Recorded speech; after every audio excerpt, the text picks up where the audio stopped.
Is anyone there? If anyone is hearing the screams and gunshots echo in the background, this is Captain Richard Holt. If you're listening, the moon has fallen. The moon has been lost.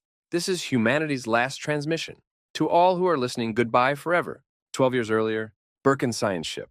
Chief scientist of the Birkin race walks along the narrow hallways of the Birkin Science Ship, the Swarm. He looks out one of the ship's windows, admiring the view of the cosmos. Looking at the view relieved him of the stress of his job. The Galactic Union and the Free Planets Federations or Alliance, depending on what you wanted to call them, had always been rivals and had competed for who would find the newest race. There, of course, were never any wars. A war between these two rival powers would rip apart the galaxy. So Council of 88, a council made up of representatives of the 88 species in the Council of the Galactic Union and the four head liberators as the Free Planets Alliance, called the four leaders that govern the sections of space they control, decide to host competitions to find the newest race in the galaxy and try to win them over to their side. Being the head scientist of Birkin, a major race in the Galactic Council, was stressful to say the least. If the Free Planets Federation found a new species before the Galactic Council, he would be fired, and if he made just a small miscalculation about any new race he found, he would lose a large part of his pay. The council had run through 23 head scientists in just 10 years. He had no intention of being the 24th. Sir, a Draken scientist came up to him. He jumped back a bit. He was too lost in daydreaming to even see a Draken scientist approaching him. He quickly composed himself, and his tentacle spikes, that had been sticking out, an indicator he had been frightened, quickly melted back into his skin. The Draken scientist's tail moved impatiently, and his scales turned a blue color. Sorry. What do you have to report?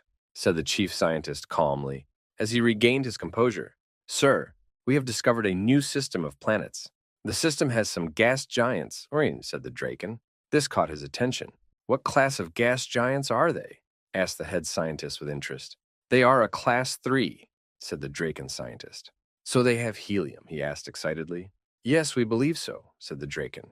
Don't worry, we know how valuable helium is to your species' mating process. Good to know, said the chief scientist. You see, helium played a vital role in the mating process for the mating process of the Birkin race.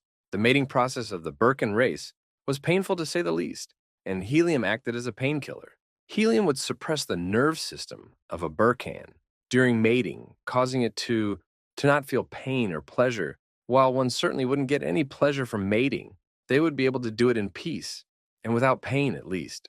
Question: are there any natives living in these gas giants? Asked the chief scientist. Yes, there seems to be a ring of floating forts inside the four gas giants, and we have picked up a high population density on the blue gas giant and the non-gas giant planets. The highest population density is on the third planet of this species' solar system, said the Draken scientist, reading off his datapad. This revelation caused the tentacles in the lead scientist's body to turn a green color, indicating excitement. Establish contact as soon as possible with the natives. We need to see if they rely on helium. If not, we can ask them if we can drain at least one of their gas giants of helium. The head scientist said this quickly before running off the report to the council. He couldn't wait to see all the fame he would get for finding both a new race and more helium for his race. USS Broken Arrow. We got an alien ship approaching orders, sir, said the naval loyalty to Captain Thomas Brown of the Broken Arrow. Brown looked at the screen and saw the alien ship was as big as the Broken Arrows, and Brown would have mistaken it for a warship, but it did not have any weapons detected on the weapons scan the Broken Arrow had done. Approach the ship and hail them, said Captain Thomas sternly and cautiously. Yes, sir, said Lieutenant Brown, turned on the microphone to make an announcement to his crew as his ship approached the strange vessel. Ladies and gentlemen, we are about to make history. We have stumbled upon an alien vessel in our system. Treat our potential guests well. If things go well, we may be able to advance further as a race. Brown said this in the calm, ash-stern manner he spoke in. All around the ship, cheers erupted, and naval personnel talked about how these new aliens they were about to encounter looked like. Many of these men had seen Star Wars, and Warhammer 40K had always been popular among the soldiers and naval personnel of the human race. Many argued about what they would look like. The more perverted among the crew talk about their lewd ideas on how this alien race would look like, but were often made fun of. Meanwhile, in his quarters with his top officers, Brown dined with them for a short bit as the ship approached the alien vessel. A toast to a new era and the advancement of humanity, said Brown. His officers followed in suit and toasted. Brown and his officers enjoyed their fine wine until the lead entered the room. "Sir, we are within range to hail them," the lead said. "Good. I'll be at the main deck soon," said Brown. Brown walked up to the main deck. One of his aides handed him a data pad on the info of this alien ship they had found so far. Brown looked over the data before saying, "Hail them. BSS Swarm." "We are being hailed, sir," said one of the scientists. The chief scientist looked at the screen. The ship in front of him seemed to be as large as the Swarm and seemed to have gun ports and seemed to be a warship possibly. But it was much smaller than Birkin warships if this was one. "Answer them," said the chief scientist. This was his moment, the moment that would propel him to fame. He had found a new race for the Confederation to convince into joining them. Well, a weak race. Their ships weren't as advanced as the ships his race had, but you win some, you lose some, as the saying in their culture was. The thing that popped up on the screen was ugly. It lacked tentacles and had no fur whatsoever, not even scales. It seemed to have some hair on its face and head. It also had a funny uniform that, on the shoulder pads, said UN, whatever that meant. This strange race ship also had the letters UN on its ship as well. The thing spoke to the bafflement of the chief scientist. As the thing spoke, the chief scientist put his datapad on translating mode so he could see what this creature was saying. "Hello, I'm Captain Thomas Brown of the USS Broken Arrow. We come in peace and hope to establish peaceful relationships in the future to come," said the strange creature according to his datapad. "Brown, what a strange name," thought the chief scientist. "Why name your child after a color? What a strange race." He then, holding the datapad with his tentacles, began to speak back to the strange creature. The datapad had given him all the words he needed to know to do basic communication with this new race. "Hello, I'm Chief Scientist Yalu Bremuk. We also hope for peaceful relations and hope to invite your species into the Galactic Union and trade with you." As the chief scientist, he had the power to invite new species into the Union, and was also tasked with marking down the population of the newly discovered species. The chief scientist's tentacles and octopus-like skin continued to change colors as a sign that he was in deep thought. The new race had no idea about this and just assumed that was something Gus Birkin race did normally. The strange creature said, "We would be honored to join this galactic union of yours, but I can't make the call to bring my species into this union. I will pass this invitation on to my superiors and leader of my race so they can decide." "What is the name of your race, by the way?" The strange creature stroked the strange hair on his face. "Our race is called the Birkins. What would be yours, my friend?" The chief scientist spoke in a well-mannered way, but also struggled not to look away in disgust at how ugly this newly discovered race was. Well, maybe some other species in the Union would think otherwise. The species in the Union had varying beauty standards. "Our race is called humans," spoke the strange creature, snapping the scientist out of his line of thought. "Oh, now it's interesting," he responded. "I hope your leaders agree to join our union and that we can establish peaceful trade." "I hope so, too," said the strange creature back. After the brief conversation between him and this creature called a human, the chief scientist gave out his orders. "Contact the council. This species is helium, and our most recent scans show they have a population of around 53 billion, along with large amounts of gold and other minerals." As the swarm left the solar system, the chief scientist saw Free Planets Federation ship enter into the system, and they began to hail the human ship. The scientist smiled, knowing he had beat the Free Planets Alliance in discovering a new race, meaning he wouldn't lose his job and gain money and fame. The swarm jumped into FTL and headed straight toward the capital of the Galactic Union planet, New Hope. Things seemed to be going great. It seemed nothing could go wrong, even if these humans joined the Free Planets Alliance. Not like humans would try to stay neural, right? Unnational Assembly. November the 23rd, 2063. The discovery of a new alien race had not played out like they portrayed it in most movies. It had been rather peaceful and civilianized, talking between the humans and the aliens. The membership of the UN had increased in the last 10 years, along with a massive population explosion, had forced the UN to expand further into space, to set up settlements, to prevent Earth from being crowded. Nations like Russia, North Korea, and China were the few remaining nations that hadn't joined the UN, but had become increasingly isolated over the years. The issues came when the UN had been approached by two different groups of aliens, both wanting to trade and trying to convince them into joining their factions. Joining the Free Planets Alliance sounded a bit tempting, and the U.S. representative was all for it. But others saw the benefits of joining the economic power that was the Galactic Confederation. Several times, massive arguments happened on whether to join. The group of relatively small nations that involved Kenya, New Zealand, Bulgaria, and many more suggest they simply trade with both sides and stay neutral. Some others wanted to go to the extreme and become isolationist, but they quickly lost support. After much bickering, the group that wanted to just stay neutral won out, and the UN prepared to lead the human race on a more peaceful path and expand outside their solar system. Free Planets Alliance, location, New Hope. Humans want to stay neutral, said Malak 10, as his robotic eye glowed red. He was so far the only leader in the galaxy to be a robot. He was one of the 4 head liberators in the Alliance, and arguably the smartest among them. Yes, it seems to be that way, said Herrick. Herrick was the 2nd head liberator, and was holding the datapad with the info on the humans with his slimy hands. He was a plasmid, which was what humans would describe as a slime creature. Herrick struggled to hold the datapad, as most of the time it simply sunk into the slimy hands, and was slowly broken down by his acidic components. Ah, damn it, he said as the datapad sunk into his slimy hands once more. Pulled the datapad out of his slimy hands. Please hold this thing for me, he said. Malak 10 took the datapad before reading it over. Seems the humans have a decent fleet, but of course, not as advanced or as large as ours or the Confederation. Their fleet would serve more for defense than anything and exploration, said Malak 10 as he began to run calculations in his head. We could most likely take humanity if it came to that in around a 1 at longest, considering we don't know much about them and the humans surprising us in some way. But the chances of it coming to that are slim.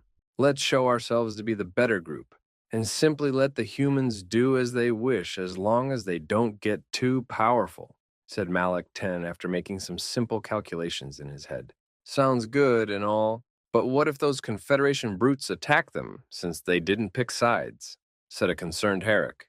If they attack the humans, we will swoop in and rescue them, jokes Malak 10. Herrick chuckled at this joke. Very well, said Herrick. The humans aren't a bad-looking race, by the way. I wonder if they'll join the interspecies relationship program, said a curious Herrick. If they do doubt they would find any attraction in your kind, Malak 10 jokes. They most likely won't, as most species are touchy in having romantic relationships with other species. Also, you know how corrupt that branch of our department is. They hand you fake marriage cards for insane prices, said Malak 10. Yes, that's very true, said Herrick. I suggest we get to governing our sections of space. Yes, good point, says Malak 10. The slim alien and the robot go their separate ways to manage each of their respective sections of Free Planets Alliance space. Galactic Confederation, location, Karbala 1. The Council of 88 was surprised to say the least about the humans staying neutral and remained paranoid that the Free Planets Alliance had to do something with it. To many, this was an outrage, and some called for the chief scientist to be fired for his failure in convincing the humans to join them. To others, they were content that they found a new race and won up to the Free Planets Alliance in the race to discover a new species. Several more hot-headed members of the council called for war to teach these humans not to arrogantly refuse the will of the Confederation. If we are to go to war, spoke the council member of the tremor race. The tremors were what you would get if you mix up an insect with an octopus. Its many mandibles and tentacles moving around the clicking. We must know what we are facing based on the info the chief scientist gave us. The humans have a ring of forts around their 4 gas giants, and a large fort on the planet they call Pluto. We also lack the information on whether or not they have 11 mines or something similar to that laid around their 2 asteroid belts. We at least know that their fleet is much smaller and less advanced than ours, but those forts could be an issue, said the Tremor representative. Do we know if they have planetary shields? Asked the Glug representative. The Glug were a warrior-like race, but were smart enough to know that planning was crucial to winning wars. Most likely they have shields. The humans invested heavily in their planetary forts, and those forts are more advanced than the forts we have. They seem to be more inclined to defend, though I doubt those forts could survive a well-concentrated orbital bombardment, said the Glug representative, as he scratched his beard with his many arms. So why don't we just simply send an ultimatum to the humans? They surely will cower under our might, said the Birkin representative. Let's be careful not to destroy any valuable resources they might have. Also, I suggest we send this ultimatum the following year, so we have time to plan and observe the human defenses and their strengths and weakness, suggested the Glug representative. If in the rather chance we do end up in war, we need a plan and we need to know their weaknesses. You make a valid point. We will do just that if the council is dismissed. said the head councilman who had just been observing the debate so far. With that, the council was dismissed, and plans for a future war began to fall into place. Many council members seemed confident to not even bring up the issues of a possible intervention from the Free Planets Alliance, but seemed unlikely. A war, however, was coming, and while the council members had acted smartly, they still lacked enough knowledge on the humans to make a proper assessment and would do what humans call wing it and hope for the best outcome. Earth, December 12, 2063. Sergeant Frost walks along the halls of the main headquarters of the UN. He had joined the UN as an infantryman just 2 years ago and had risen up to the rank of sergeant. In the hallway, he walked down along the halls where on the walls the motto of the UN was written on. Ever since humanity had entered space 21 years ago, the UN motto had changed. Their motto now was protection, exploration, education, survival, and peace. Protection stood for the protection of all life on Earth and any extraterrestrial life in need. Exploration stood for the exploration of space and beyond. Education stood for the education of all human beings in space and its dangers. Survival stood for ensuring the survival of the human race at any cost. And peace stood for maintaining peace across human-controlled worlds, and if possible in the worlds with alien races. The UN had come a long way, and Frost had been alive to witness the UN's first trip into space and the colonization of Mars and the other planets of the solar system.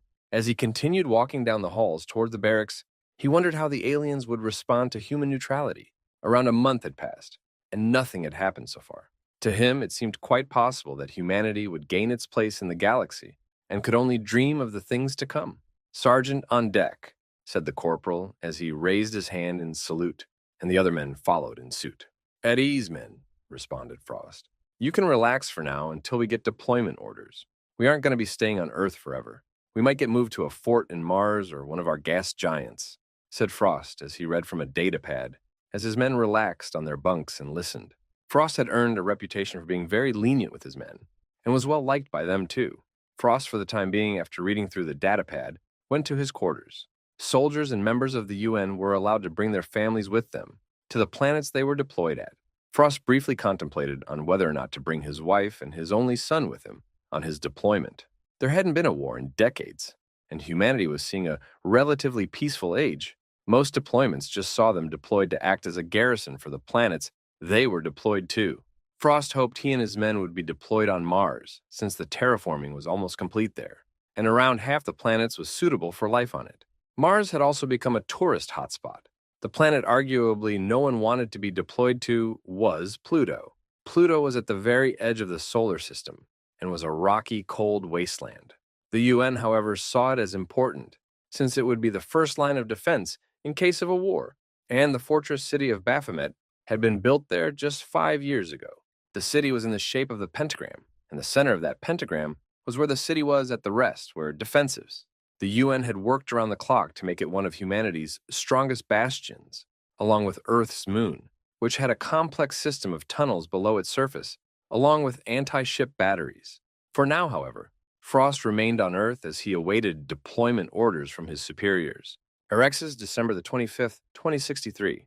Orexis was the first and only so far planet humanity had colonized outside of their solar system and was pretty much isolated from the rest of humanity. This planet had been settled just after humanity's first contact with aliens. The UN troops and civilians stationed there got together for a wild Christmas party. There was drinking, brawls between drunks, and a happy time in general. Exaris was a smaller version of Earth and had only one continent. The rest was just water and islands. The major difference between Earth and Orexis was that the temperature was lower and winters were colder. One major achievement on this planet was the UN making an alliance with the natives of the planet. The natives were a race called the Kanoa and were humanoids with purple skin and goat-like horns. The natives were less advanced than humans and hadn't even gotten to space yet, but formed a close bond with the UN troops and civilians that had moved into the planet. On many occasions, the Kanoa would invite UN troops to their tribal dances and ceremonies, and the UN troops brought something the Kanoa had never seen or tasted before: alcohol. The UN and the Kanuans would get wasted in these parties, and this Christmas the Kanoas had been invited to attend the Christmas party. Now the Kanoas had their own versions of firearms, but largely stuck to their old traditions that they had practiced for centuries. Today's Christmas party was like any other drinking, partying, and exchanging weapons. In many cases, UN soldiers would exchange their guns for Kanoa's guns, or bows. While on Earth, people braced themselves to see if the Galactic Confederation and the Free Planets Alliance would allow them to be neutral. Life on Orexis was peaceful, fun, and enjoyable. Karbala 1, Galactic Confederation. Ships upon ships took off from the docking bays and out into space towards the worlds bordering the human worlds. This was to be a show of strength and to tell humanity to pick a side or risk destruction. Never before had a race chosen to simply be neutral in the chess game between the Free Planets Alliance and the Galactic Confederation. The best thing the Confederation could think of to make the humans join them was a show of strength. Around 1,000 cruisers, destroyers, and frigates made their way towards the border worlds. They had no intention of being stealthy. This was a show of force, after all. The ships moved through space, and after 3 human days and 5 FTL jumps, they arrived at the border worlds. They then entered human space and reached Pluto and flew around it as a show of force. Baffet, January 1st, 2064. Unknown ships circling the planet, sir, seem to be warship's orders, sir, said a very nervous Lieutenant General Walker. Look at the screen showing a massive armada, larger than anything he had seen circling around Pluto. Get all civilians not inside of the city in. Prepare all anti-ship batteries to fire if things go south. Contact the National Assembly and get me on with Commander Perry, said General Walker. Sir, yes, sir, said the Lieutenant and the other officers in the room with him. Red alarms blared across Baphomet as civilians fled and took refuge in the fortress city. The shield generators for the city were brought up to full power, along with those of the planet. Sir, the flagships of the Armada are trying to contact us, said an officer. Establish communications with them, said General Walker. On the screen appeared a creature with tentacles and an octopus, like its skin changing colors. I am a General Walker of the UN. I request a reason for you trespassing on human space, said Walker. The alien creature responded. I am Grand Head Margoth of the Galactic Confederation. I demanded the surrender of this planet and its habitants. An officer rushed into the room. Sir, they have cut off our comms. We can't contact the UN for more reinforcements. Walker took a sigh and said in a whisper, Shit.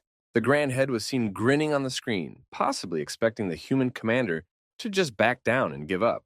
Walker then looked at his men and said, Gentlemen, will you follow me to the very end? They all responded with a loud, Sir, yes, sir. Walker gave a sad smile and said, Good. He then turned to the screen where the Grand Head was still grinning and said, Fuck off, Confederation Armada.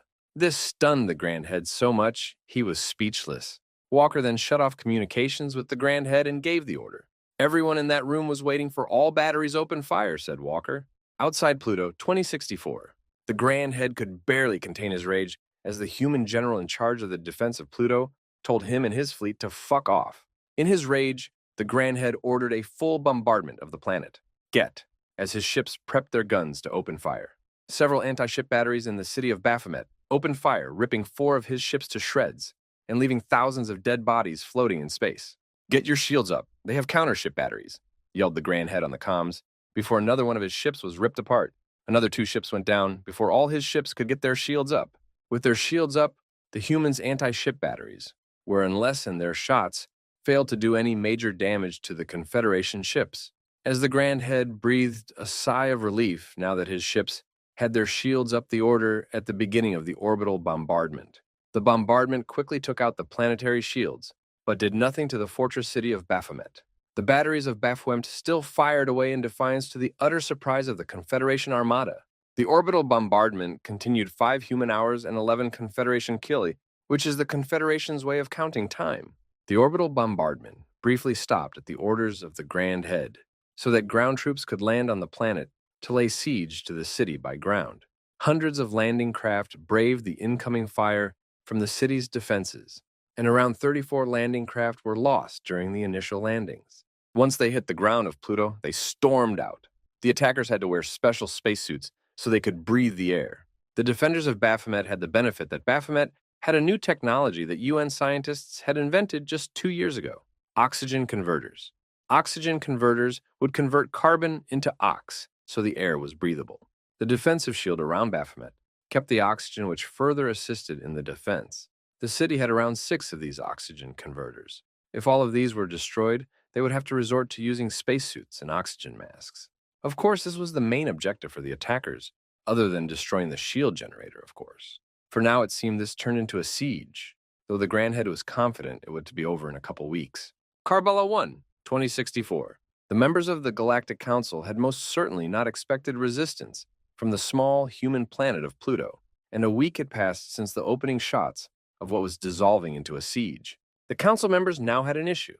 The entire point of this operation was a show of strength, but the Grand Head had, however, taken it a step further by demanding the surrender of Pluto. Plans were already in place to fire him, but first what to do about the humans. They were not officially at war, but luckily for them, the Grand Head had cut the communications from Pluto to the rest of human-controlled space. So for now, the humans had no idea what was happening in Pluto. Now an interesting suggestion was brought out to threaten the human government. Surely they would give up, and to further spice things off, why don't we make their politicians sell out their race? The Galactic Confederation had pulled that off with many other species. Why wouldn't it work this time? So the plan was simple.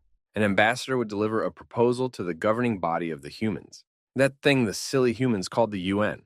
After its success, they could drain off some human resources to power their economy to get one up on the Free Planets Alliance. It was a cut-dry plan that seemed to have a high rate of success, according to the chief of Confederation diplomacy. So it was set. An ambassador would be sent to deliver the ultimatum to the human leaders. The ambassador took off on his ship just a day later. Earth, January 10th, 2064. The UN National Assembly gathered for an emergency meeting. It had taken 10 days for the UN to get a clear idea of what was happening on Pluto, but when they did, it was chaos. They were arguing back and forth on what to do. Then, the Confederation ambassador arrived. The ambassador was a Draken with his reptile-like appearance being what made him recognized as one. "The Galactic Confederation has a generous offer for you," he said, his reptile-like smile seeming predatory. "Join the Confederation as a vassal state and supply us with a yearly tribute of resources and tech, and your race will be spared.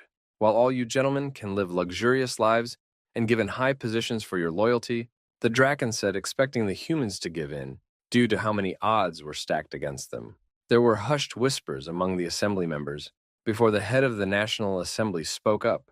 He was an old man in his late 60s with white hair and glass that he adjusted from time to time. The ambassador could barely contain his laughter after realizing an old man was the head of the National Assembly. "What is the choice, old man?" he mocked. The old man spoke calmly and firmly. "No humanity will not join the Galactic Council as a vassal, and we will not submit to your council."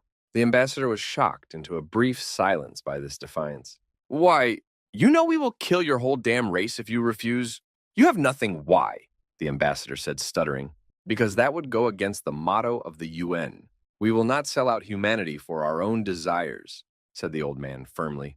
"You know you're all going to die. Your tiny fleet doesn't stand a chance against ours. Let me say again, you have nothing," said the now enraged ambassador. "No, that's where you're wrong. We have ammo and guns in our lives, so we don't have nothing. Now get your reptilian ass out of this place and back to wherever you crawled out off," said the old man. Stunned by this, the ambassador angrily walked off towards his ship to report the news to the council.